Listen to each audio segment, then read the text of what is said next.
Awesome. Hi, everybody, and thank you all for attending the fifth webinar of the series.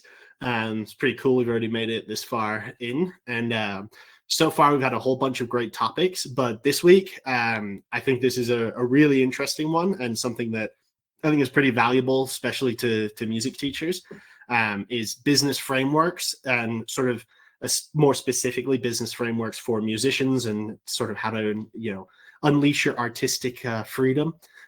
So my good friend Kate is going to take over and have a bit of time with you guys to go over all of this stuff. But if you just want to introduce yourself real quick, Kate, and sure, absolutely. Yeah, thank you so much, Sam, and hello everybody. Thanks for having me here. I'm excited to chat with you today. I'm one of you. I was a cello teacher since I was 10. I started teaching my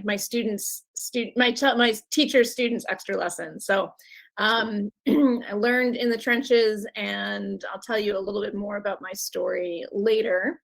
But I am now a writer and a speaker and a coach and a conductor. I've gone to the dark side. I still play the cello when I feel like it. And I coach and work with high achieving creatives, a lot of musicians, a lot of artists, dancers, to sort of strike that balance of maintaining excellent standards and going for peak performance without completely sacrificing their entire lives for their art. So creating lives that they love alongside their thriving career. So we're going to talk about that today. Excuse my voice. I was very sick a couple weeks ago and have a lingering cough. So just bear with me. Awesome. Well, Thank you so much for being here. And like I said, I'll be here. I'm just going to mute myself and hide in the corner. And if anyone has any questions, we use the Q&A tool for all that stuff. But other than that, I'll let you take it away. And Sam, if I'm missing a question, please jump in and let me know about it. But I'm going to share my screen today. Okay. Something went wrong. There we go. Okay, so how many of you, and I know that there are only a few people here live, which is great, but for everybody watching, no matter whether you're here now or watching it later, raise your hand to yourself if you've ever felt like you had to sacrifice more than you wanted for your career, right? Like you've had to teach when you didn't want to, maybe early on Saturday mornings or late into the evenings when you would rather be hanging out with your families. I really believe that we can do better as artists. Of course we have to make some sacrifices, right? And everybody does in their life to a certain extent. But I have found through my work that we can apply some business frameworks to what we do as artists that help us function better and help us to have a little bit more control over the life that we live. I give you a little bit of my background. I am the host of the podcast Tales from the Lane. And like I said, I coach one-on-one and I work with students in the Creatives Leadership Academy. But throughout all of my work as a coach and a speaker, my main mission in my work is to help people identify what they want out of life and what they want out of their career and find ways to make them happen without having to sacrifice everything. So how do we pursue greatness while creating and living a life that we love? This is the puzzle of my work that I've been working on and what I'm going to share with you guys today. I have 3 frameworks that we're going to go over. There are some written exercises. I'll give you some time to jot some things down and participate. And of course, anytime you have any questions, just give a shout. Thanks. Okay, so about me, probably much like you, I just grew up playing an instrument and I went to music school and I went to summer camps as a kid. I sort of did the whole thing. Eventually became a freelancer in the city of Boston. And then I moved to Bermuda, where my husband lives, which is a little side jaunt. And I kind of stopped some of my freelance work in the pursuit of wanting to do more solo and chamber work. But I always taught. I loved teaching, and I loved being in that sort of position to help mentor and guide students.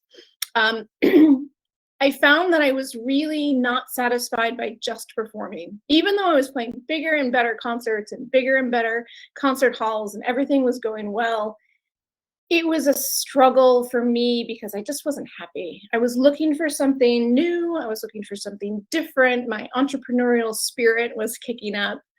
And the pandemic gave me that sort of the exit ramp of like, okay, I considered it a sabbatical. I'm just going to take a little bit of time off and do some projects. So because I love teaching so much, I knew that summer festivals were going to be canceled. So I created the virtual Summer Cello Festival, which was the first online, completely online, long form classical music festival. It was amazing. And the students wanted to continue. So I turned that into an online program. So they met every Sunday for 2 years and had lessons and group classes. And then colleagues started to say like, hey, can you teach me how to do something like that? How do you put a project together? Well, I knew how to do it because while I was transitioning away from the stage and into this something else, I took a lot of business classes. I studied marketing. I studied sales. I studied the business side of things. And it was a little bit lacking because I didn't really understand how classical musicians think or how musicians think in general and how artists think, how creatives think. There was a big disconnect between the two. So I've had to fill in some blanks by studying other things along the way. But I created some programs, I started coaching, and it's been great. In the meantime, I took over as music director and president of the board of the Bermuda Philharmonic, which has been hugely gratifying, both in terms of a musical outlet and raising that to its full potential and serving the community. Eventually, last year, I stopped teaching and performing so that I could do all of this full time. And what I love to say is that, it was never that I wanted to leave those things. It was more that I was really excited about the work that I'm doing now. So I'm still a teacher at heart, and I just have these other things alongside. So I'm going to talk to you today about a few of the things that I have found have really helped myself and my clients. So the difference between business and the arts is pretty stark. We're going to go over some of the basics. And then we're going to talk about company structures. We're going to talk about project ideation, and we're going to talk about quarterly planning. And if there's time at the end or throughout, I'd love to take your questions. So the arts versus business schools, right? Or art schools versus business schools. In the arts, we tend to be more focused on the process, right? Like how many hours a day are you practicing? Are you practicing every day? What techniques, exercises are you doing, et cetera, et cetera. And the same thing, we pass those on to our students as well. Did you practice every day this week? And in business school, they're much more concerned about the outcome, right? So like, well, was it to the standard we expected? Okay, one difference. Likewise, in the arts, we're more focused on the craft, just being a musician, rather than the product of the performance that an audience either liked, wanted, was interested in, etc. In the arts, we have passion. That's what we're concerned about. We're there because we are passionate about music and the arts and teaching. And in business school, they want to make some money. Profit. In the arts, we're taught to have absolute discipline over anything. And in business school, we learned that there's always a choice. You choose this or this or this. I think in the arts, if we taught our students that it's a choice that they're making every day, could help them a lot. In the arts, we're focused on tradition. This is how my teacher did it, and this is how their teacher did it, and this is how their teacher before them did it. And that leads to a lot of really great lessons and learnings, of course. But in business school, they're very focused on innovation. And we could take we could learn a thing from that as well. So the first business structure I want to talk to you guys about is company structure. Now, as musicians, no matter whether you're teaching a private studio out of your home or teaching at a school, or if you are performing or not performing, being a musician means that you're running a business, but we don't always think of it that way. Some do, some don't. Even the people that I meet who think like, oh, no, this is definitely a small business. I say like, well, what role are you in? And they have no idea what I'm talking about because they just do everything without thinking about it. Well, in a company, of course, you'll have the CEO, you'll have a CFO, Chief Financial Officer, you'll have a Director of Operations, and you'll have a Director of Communications. And we're doing all of those things as well. As the CEO of your company, you are in charge of the overall vision. What concerts are you playing? What concerts are you saying no to? How many studio recitals are you booking for your students? How many students do you have? What hours are you going to teach? What kind of students do you want to teach? Like, what's the overall vision? And for the CFO, they keep tabs on the money side, right? What's coming in? How much money is coming in? What's going out? What is your pricing? Like, who's paying you? Who owes you money? What are your investments in saving, et cetera? And that CFO of the company doesn't really care how much your students are practicing or not. They just want to know, have they paid their bill? Now, the Director of Operations, that's like your practice or your teaching spaces, your transportation to and from gigs or work, travel, instrument upkeep and repairs, keeping track of those receipts, any scheduling that has to be done, the day-to-day logistical running of your career. That's operations. It's not musical. It's not necessarily creative. You're not really worried about how much it's going to cost to repair your instrument. You're just making the appointment to take it in. And then, of course, the Director of Communications. This is your social media, your newsletter, sending out press releases or emails to colleagues, students, mentors, presenters. It's your website upkeep. It's all of the creative writing, thinking, graphic design, all of that stuff. So it's full of creativity, just not musical creativity. So as an exercise, I'm going to give you a minute, and I want you to just take a piece of paper and a pen, and I just want you to jot down a couple of things. You can come back to it later and fill it out fully. But like, as the CEO, what are some of the things in your situation? Because we're all different, right? I'm gonna talk in huge generalizations of this is how we are today, because I can't possibly go through every situation. So for your unique situation, what are some of the things you do in your career that fall into the role of CEO? And then what are some of the things that fall into your to-do list that would be under the Chief Financial Officer? And then what are the things that are operations? And then what are the things that are communications? So just take a minute.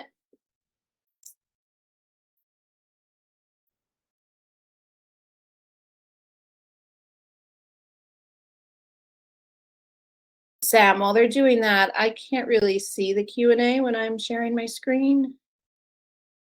So if there's anything in there, let me know. Okay, will do. Thank you.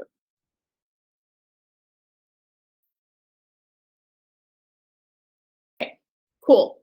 So now that you guys have that down, one thing I like to do that I highly recommend is to separate time to do these different tasks.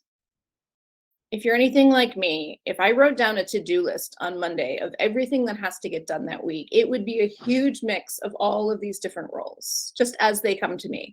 And my brain is swirling and constantly going from an artistic vision thing, a career, big scale thing, to paying this bill, to wondering if this person paid me yet, to I need to send out this email. And you're constantly switching, which takes a lot of energy and brain space. So if you can start, whenever you're putting together your to-do lists, you have a whole list of tasks, I highly recommend determining which role the different tasks fall into, and then doing them in a big chunk. So you take 1 hour on Monday morning to do CEO things. What changes need to be made? What big things need to be addressed, etc. And then maybe, like me, Friday afternoon, I have 2 hours. I go over my receipts, my tax stuff, all financials happen on Friday afternoon. Then I can go have fun. Director of operations, like you have one morning a week where you just take care of little tasks and logistics. And of course, communications. Once you get into that sort of, the graphic design, hopping on Canva or writing a newsletter or email, just stay in that mode. Trust me, you'll save tons of energy.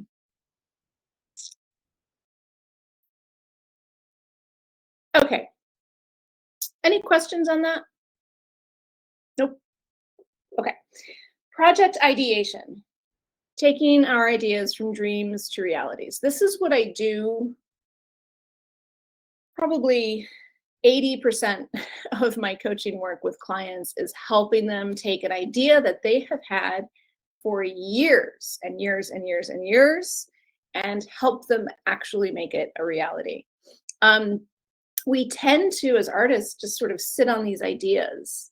And there's always a lot of imposter syndrome that comes up, or that thought, that pervasive thought of, gosh, musicians have been around for a long time. Like, if this was such a good idea, somebody else would have done it already.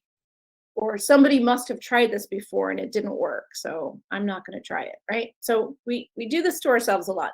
In business, people are paid to think of an idea and make it happen. You just try it. Try it. If it doesn't work, you reiterate. You do a different one. You tweak it, right?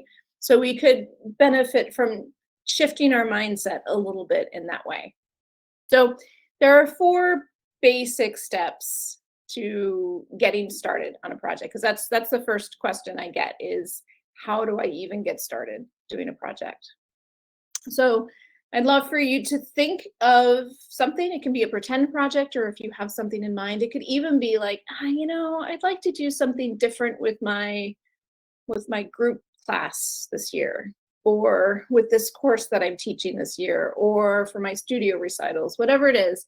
Think of a little project. Or it could be, I want to start next summer, I want to run a huge summer camp. That's a project. Okay. So I want you to have something in mind. I want you to go through these exercises. The first thing is the mind map. I just want you to get everything out of your head. I like to use Post-its and just like put one word on a Post-it and throw it on the wall. I'll put them in order later, but just whatever you think of. It could be like, I'm going to do this summer camp and it's going to be in my hometown and we'll have concerts in the gazebo. Just put like the name of your town, put gazebo, put, I don't know, chamber music or duets or solo recitals, whatever it is. So just do a massive brain dump.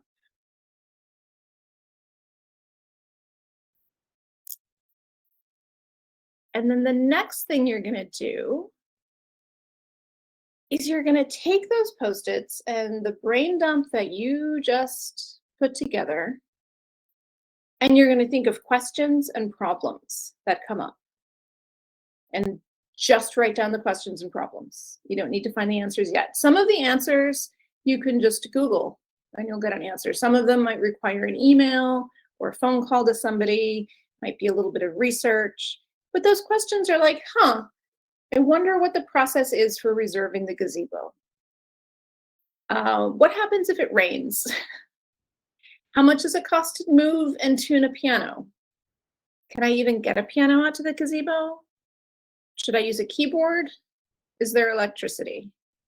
How many people does the venue hold is a big one. What would I do for ticket sales? Would I charge?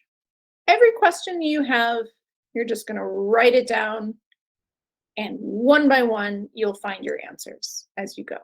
I always find that people start with their ideas. I shouldn't say always. I often find that somebody will have an idea and they'll get excited about it. I mean, like, yeah, Kate, I'm so inspired now. I'm going to get going. This is going to be great. I've got my mind map. And then they start to think like, oh God, I'm going to need a permit. I bet that's really expensive. And then, oh, the city's going to charge me for this. And then, well, if it rains, I'll have to cancel it anyway. And then they just stop before they even get started. They make up their own answers, first of all, and then they just shoot themselves in the foot. So make your list of questions and problems, and one by one, methodically, when you're having an operations day in your calendar, find your answers. And then you're going to create a roadmap. Once you have a little bit of the information, you're going to find some different milestones. You don't have to decide when the milestones are going to happen. That's the fourth step. But for now, like, what would be the first milestone? The first milestone would be, okay, you want to get your dates, you want to get your venue, and the main logistics taken care of. The who, what, when, and why.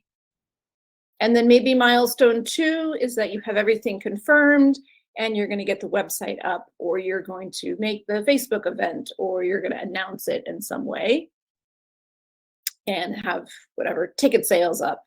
And then, that's milestone 3, right? That's when you announce it. So milestone 2 is just getting the website done. Milestone 3 is your grand reveal. Have as many milestones as you want, but try not to make them too small. Then the last step is to put them in order, right? So, okay, let's say that we want to have this big outdoor concert event on November 1st.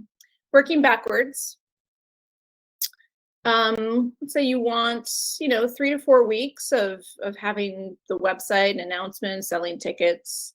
So you want to have that up by October 7th, right? Give yourself some time. And then the week before that, everything should be confirmed. Contracts should be signed before you put it on the website and announce it. So you want all that done by October 1st. And then a month before that, you want to contact the venue. You want to contact the personnel, all requests made. And, this depends, right? If you're doing something in Carnegie Hall, you need more than a month to reserve the venue. But, you're going to adjust this accordingly. And those are some of the questions that you can write down. How far in advance do I need to reserve the venue? That's a great question to find out. So once you have this sort of reverse engineered of enough time to get each step done, each of your milestone steps done, then you can start working. Now you've got a plan. You've got a clear plan in place that everybody can get aboard. All right. Okay, any questions before I go on to our third one? This one takes a bit more time, so saved this one to the end. We good? Okay. So this one is a bit controversial for a lot of musicians because in business, we think in quarters, right? Quarter 1 is January, February, March. Quarter 2, April, May, June. Quarter 3, July, August, September. Quarter 4, October, November, December. But for most musicians and artists, our year starts in September and it ends in May or June. And then we have the summer season, which is kind of tucked in there as a bonus. Because it looks different. Maybe you're teaching at festivals instead of at your house, or maybe you're performing in festivals, maybe you're traveling. The kids are out of school, so everybody's schedule's up in the air. So a lot of people prefer to think September to June or May, and then the summer. I'm not against that, but I am definitely in favor of choosing 3-month chunks to focus on at a time.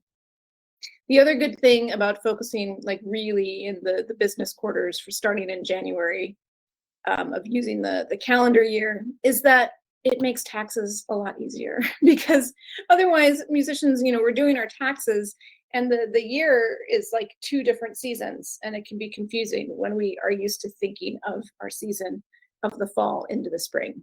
So highly recommend it. You can get as detailed or not. But here's what I do. Take 3 months, So let's take quarter four. Let's take October, November, and December. So I want you to think about how much income you have coming in, right? How many concerts do you have? What do they pay? How many students do you have? How much of that income is coming in? Do they pay you monthly? Do your students all pay you in September for the entire year or a semester? Maybe you don't actually have any income coming in quarter four because so much of your income comes in quarter three. That's fine as long as you're accounting for that. In fact, here, let's back up one step. Take a piece of paper and write down all the months of the year. And you can do this September through August, or you can do it January through December, your choice. And I want you to write down when you have big income months and when things are slower. So maybe you're like, you know what, I never teach in August. I always take the whole month of August off and I go traveling with my family. So I really don't have any income coming in August. Okay, fine. And you don't have to write exact amounts of income. And you might say, oh, you know what, I always get all of my overtime pay in June. That always comes in my last school paycheck of the year. So June is always really lucrative and we have all these pops concerts, et cetera, et cetera. December for most musicians is very lucrative.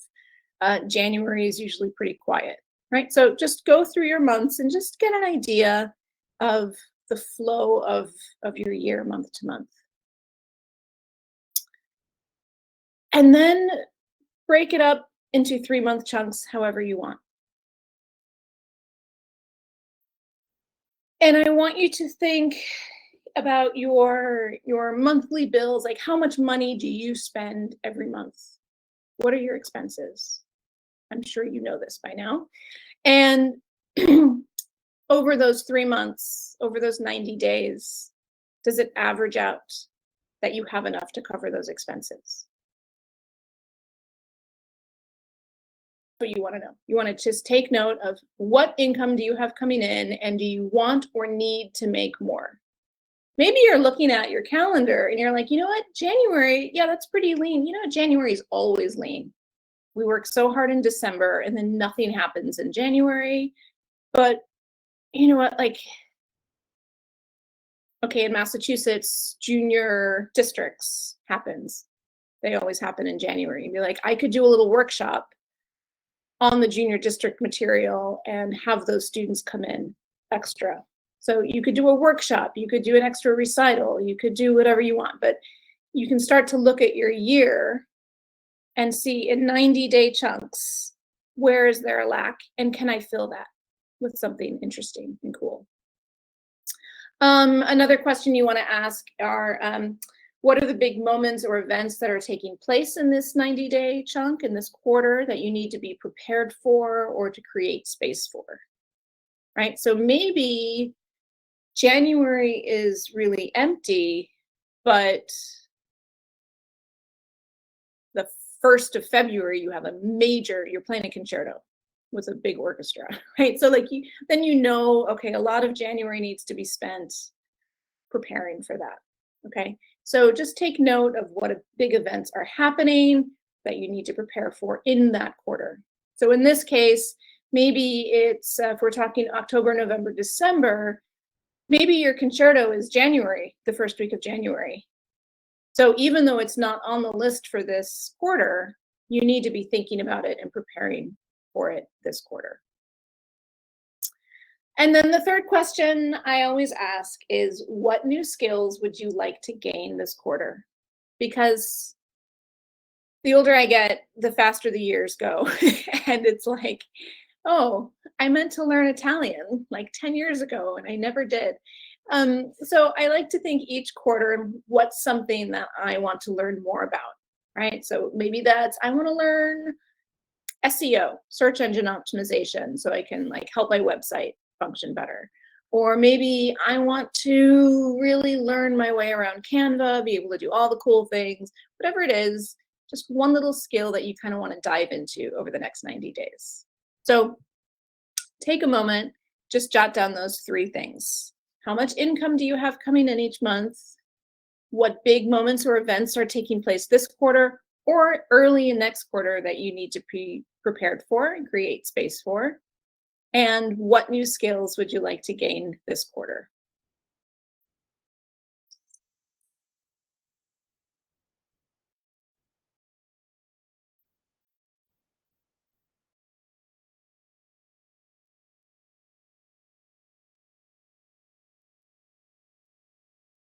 I actually do like religiously every quarter. Excuse me. I take 4 days. I don't always have a full day. Like the first week of January, I do, but the first week of April, I usually don't. But I take 4 days or partial days at the beginning of each quarter, and I do this whole routine. And I'm going to give you the link if you want my planning guide for it. And I do a stay-at-home work retreat. It really sets me up well. I love it. I love it. I love it. So the first day, I'll just take you through what I do each day. The first day is I really get into CEO mode, right? So this is about assessing and planning what worked last quarter, what didn't work, what changes do I want to make, what big vision things do I want to start working on this quarter, what's on the calendar already, and what do I need or want to add, right? So it's just planning. This is when I literally go through and plan out the topics for my podcast episodes for the next 12 episodes. Day 2 is a creation day. And so I'm creating, let's say I want a new graphic to show testimonials on Facebook and Instagram. So I'll create that new graphic on Canva. Maybe I want to tweak the template for my newsletter. I'll do that. I can create some programs, teaching assets. Maybe I'll create a new lead magnet. You could create practice binders, tour concert info docs, a one sheet. Just create things that would be helpful to you to have. Just take the time. That's what I love about this. Is like all of the things that if I just go through week after week after week, I know I want to do those things. Like, oh, it'd be great to have this, but I never really have time to do it. So now I write them on, I have a whiteboard right over there set for my next quarterly retreat, and I jot down ideas. If I happen to have a day and I have time to do it, great. If not, I know I have saved time to do it then. Day 3 is all about organizing. So I will clean my office. I will organize my bookshelf. I will organize my files. This is physical organization and digital organization. I go through everything. I delete downloads from my computer that have been sitting there for 11 weeks. I go through my photos on my phone and delete those. I organize my music. I organize stuff for the Philharmonic. I organize contracts and things for my clients. Anything that needs to be organized happens on day 3. And then day 4. So now you've reached day 4. You have a clear plan in place for the next 12 weeks. You have created assets that are going to be really helpful to you next 12 weeks and beyond. And your physical and digital space is totally organized. It's a great feeling, especially when you do it every 3 months. There's less. Like if you've never done something like this before and you're like, oh, I have to organize all of my digital files, what a nightmare. But when you do it every 3 months, it's not bad. It's pretty fun. Day 4 is optimize, right? So this is what can I do, implement, what can I tweak to make everything function at a higher level? Maybe that's instrument upkeep. Maybe you want to figure out how to use a software better, of like, this always trips me up. This is what finally, after weeks of getting frustrated with my newsletter template, because my previous VA had set it up and I wanted to change it, but I couldn't figure out how. I did it on a day 4. It's just like, this is going to happen. So create templates, adjust your social media profiles and handles. Maybe you've tweaked what you do, right? In my transformation from cellist and cello teacher to coach, writer, and speaker and conductor, my titles keep changing. They've changed a lot over the last 3 years. So I can go in and make sure that everything everything matches. So that's what I do in my retreat. My guide has all of the details and lots of exercises and questions to help you. So if you're interested in that, of course, it's free, and I'll give you the link for that. But yeah, so those three things, thinking about your work, the work that you do, like it's a company, not just like it's a small business, but like it's a company, and the different functions of the different kinds of work that you do. And if, listen, if you have a lot of money to play with, then hire people to do those roles. That's great. Or you can get, a VA one day a week to just help with some operation stuff or some communication stuff. But really organizing your the work that you do in those terms can be super helpful and really clarifying, and can save you a lot of energy of switching from one thing to another all day, every day. And then project ideation, really taking it, they call it design thinking, and it's very big in the business world. It stemmed from Stanford Business School, but taking that way of just starting from the beginning, brain dump, figuring out what questions need answers, figuring out the milestones, and reverse engineering a timeline. And of course, there are ways to get feedback throughout that process. And then the third one of thinking of your year in 3-month chunks, and really, homing in on that 90-day period of what's happening, how can I make it super productive and successful? What do I need to add into this to make it a super successful 90-day period? When in this 90-day period can I rest? What things do I want to learn these 90 days? That's how businesses are thinking, right? They're looking quarterly. How did we do this quarter versus how did we do last quarter? Are we improving? All of these things can help you to function at a much higher level while reducing the amount of work that you have to do, so that you can go and live the best life possible and enjoy your life. It's what I'm all about, having the highest possible product and result, and having the most enjoyable life along the way. So if you have any questions, I'm going to do that, and then you can jot down this. This is my podcast, Tales from the Lane. That's my website. Follow me on Instagram. Say hello. I'd love to chat with you and hear how these things have been working for you, whether you've tried them and they didn't work, or you've never tried them and you're excited to try them. I want to hear all of it. So thank you. And if you have any questions, I am here. Let's see. Awesome. Thanks so much for taking the time to share this with everyone.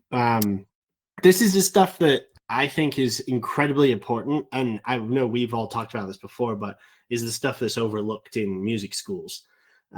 Even when you take a couple of the business classes, they're usually, as you mentioned in the beginning, it's more about the process than the execution. And so, this is one of those topics that I think is vital. As you know, I run into a lot of music teachers who I think don't treat themselves like they run a business, who treat themselves like they run some kind of side project. Yeah, totally. And when I try to explain, I'm like, but you are the CEO. They're like, no, I'm not a CEO. I don't have any employees. I'm like, that doesn't matter. I'm like, that doesn't change anything. A good example is when Musi started, we had no employees because we didn't have any customers either. But I was definitely the CEO. Yeah, nobody would argue with that. Yeah, right. Like you wouldn't argue that I wasn't in charge of the business. Like, yeah, you wouldn't argue that Musi wasn't a company. Right. Exactly. Yeah. Exactly. It's like, and then when we did get a couple of customers, it's kind of like getting a couple of students. It's like, okay, well, now I'm the CEO and I'm the communications director, because now I need to communicate with these customers, and I need to support them, and I need to create emails, and I have to do webinars and interviews and podcasts, and design things for them, and do the content creation, all that stuff. And at that point, you still like, I know music teachers who are doing way more than that, and they still don't consider themselves to be a business owner. And then I think it stems from because we've done it our whole lives, most of us, right? It's just like we've done it since we were kids when it was just a hobby then. Right. And You're it's like, when does just, the switch actually occur? yeah. And that's what I think could be done better in music schools and in art schools is helping students make that switch of like when you graduate from here, or even maybe now, Yeah. you are a business and this is how you need to function Yeah. so that you don't go crazy. Absolutely. And I remember, funnily, in Berkeley, we did have a class that was business for musicians, or something along those lines. But to the extent that basically the only thing that we did in that class was make LinkedIn profiles. Mm-hmm. And it's like, that's a good start, but that's not really, that doesn't make you a business. Like, it's it's all about like, do you know anything about taxes? Nope. Do you know anything about actually, like you said, sort of sectioning off your time and focusing on projects and coming with the ideation to come up with the idea, to put down all of the things that are going to be needed for this idea, to actually execute on some of those steps, and to see that to completion, and I think that's such a vital skill. That schools, I personally have an issue with how little that's taught. And then I know tons of music teachers who never went to music school formally, and so there was no chance to learn that anywhere. So and I know a lot of the like standard business stuff is very intimidating because it's not focused in our industry. So sometimes I think that stuff goes too broad, and it starts Absolutely. starts digging into topics that aren't quite relevant to us. I mean, that's why I do what I do, because I started by, okay, I want to learn this stuff, but the only option for me was business school classes. Yeah. So I was like, okay, cool. I'm so cool. I'm going to take all these business classes and I'm going to be great. And they didn't know how to answer my questions because musicians are an odd bunch. It's so niche that they were like, wait, what are you talking about? They're just customers. I'm like, well, so they didn't know how to answer my questions. It didn't quite fit, but the concepts were great. But I just needed to do more work and more experimentation and more reading elsewhere on my own to figure out how to combine business and arts together. Yeah, absolutely. I completely agree. It's a different, obviously it's a different niche, but it's its own world. The music education, the music performance, the artistic endeavors. There's a specific type of person that goes into those fields. And, so there's a way to communicate with those people, us, the musicians and artists and everyone, that it usually gets lost when it's just business jargon. And I agree. Yeah. And it's because they don't relate, right? They're like, no, but I care. I'm passionate about my work. And so this does not fit. And it's important to say like, okay, these concepts and these frameworks can really help you. You just have to make them work for yourself. Absolutely. Yeah. It's like, if you're just looking at profit margins and things like that, as you would with like a corporate side of things, then, it's like, okay, well, that's not really going to work so well because you are literally hand in hand with your customer as a teacher. Like you're face to face with them and like build a different kind of relationship than you do with someone who might just, subscribe to your service or something. And I have a weird position in my life of kind of bridging the gap between both of those things, because Absolutely. I run Musi more like a music teacher would run a music school, where I'm incredibly hands-on with the customer base, and there's very few customers that come through Musi that I don't meet at some point. And and that's just because that's how I learned to do business, was through the business of teaching lessons and running a studio. And so I've extrapolated it that way. And I like it, because I like having that hands-on sort of feel. But at the same time, there's also a section of things where I can't be as involved, just time-wise and limited capabilities and capacities. So you do sometimes just have to pull out the spreadsheets and go, okay, well, Q1 we did this. Yeah. what do we look at for Q2? And it's funny switching back and forth between those two roles in my own sort of professional career. But yeah, I've always sort of approached it more from the music teaching business side of things, of being hands-on, caring about the clients and the customers, and sort of trying to provide as much of a benefit and a resource as possible. But then, of course, still being like, I do have to make profit this month, you know? Well, it's a yes and situation. Like, yes, I can be a brilliant artist and follow my passions, and I could also be financially stable and viable. And like, it's Yeah. just how you combine the two efforts. So. I completely agree. Yeah, there's too many mentalities, especially in the artist world, that come out being the yes, but of the, oh, yes, I'd like to do that, but I can't do this. You know, Yeah. it's like, no, like I mean, we all know tons of people who are very successful in the artist and creative world and have come about it in super unique ways. And it doesn't need to be such a traditional path, and it almost never is. But, you know, thinking of yourself as a business owner, I think, is sort of the first step of taking sort of, you know, the bull by the horn, so to speak, and actually saying, okay, I'm not going to be passive in this endeavor. I'm actually going to be active.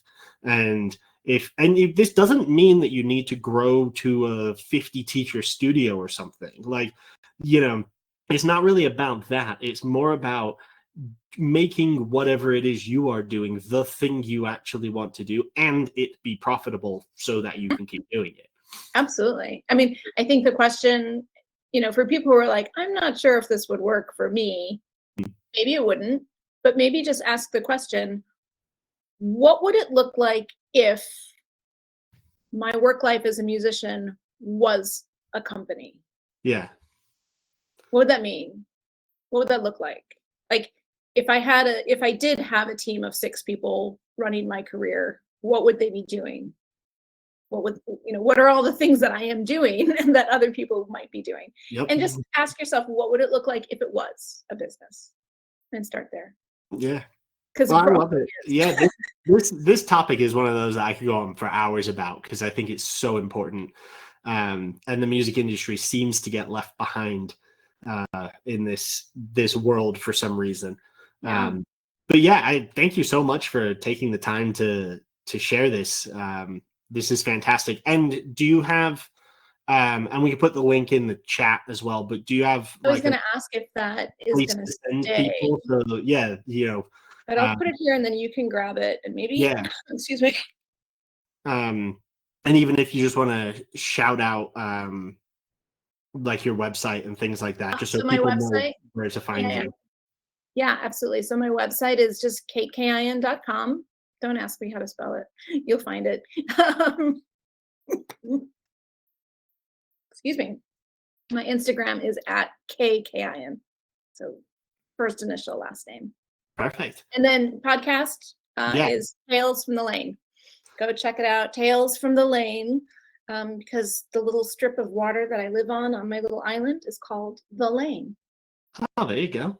Yeah. Oh, that's brilliant. Yeah, and the podcast's fantastic. The resources are incredible. I've got the planning guide and things here that I'll share with everybody. But thank you so much for taking the time to do this. We really appreciate it. Oh, thank you, Sam. It's been great to be here and always good to talk to you about this stuff. And I'll see you soon. Awesome. Talk soon. See ya.